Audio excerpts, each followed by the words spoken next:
sometimes we use the phrase, just let me get through today and I'll deal with tomorrow when it gets here. Well, that's the way we feel as parents of children with disabilities. I have my family life. I have other children in the family. I have my job. I have my husband, and I have my child with the disability. And I'm trying to navigate all those things. And sometimes we tell parents, well, you are your child's case manager. Parents just want to be a parent to their child. They don't want to navigate those systems for their child. They want other people to help them. And that's where case managers step in to try to help those families navigate the systems. Generally, case managers will meet with families and kind of try to get to know them, determine what their needs are, and then work with them to coordinate services, help them access those services, and advocate for them to get what they need for their children. As a case manager, we try to help families connect the dots in life. A lot of times families are bewildered. They're out there in the systems of the government and the state systems trying to figure out what to do, how to do it.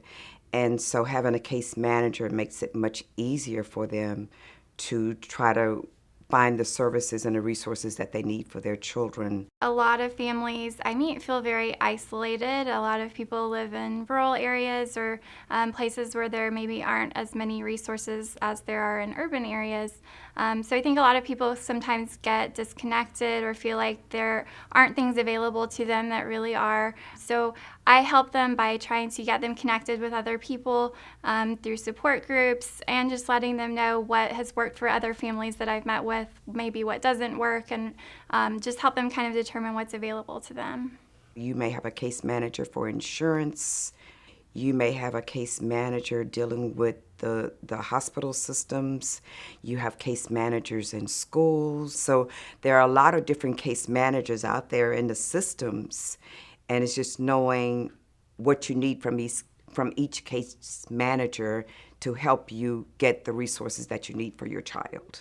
A lot of families really have a difficult time with the transition from being in school to what happens next and kind of looking to the future after school services end. So I feel like I'm particularly helpful with being able to direct people to their options after school's out. If they want to go to a day hab, or they want to become employed, or they want to stay at home and be in the community and receive various therapies throughout the day. So a lot of people don't know what their options are when they're leaving school, and when they don't have that support system, it can be really overwhelming for them to try to figure it all out on their own. So I feel like we can be really helpful with that transition.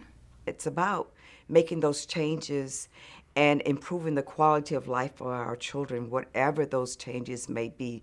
It could be little changes, it could be big changes, but it's about improving the quality of life of our children so that they can be in society just like regular people. I think it's important for them to know that they're not alone, that there are so many other families who are going through the same things and feeling the same things that they're feeling.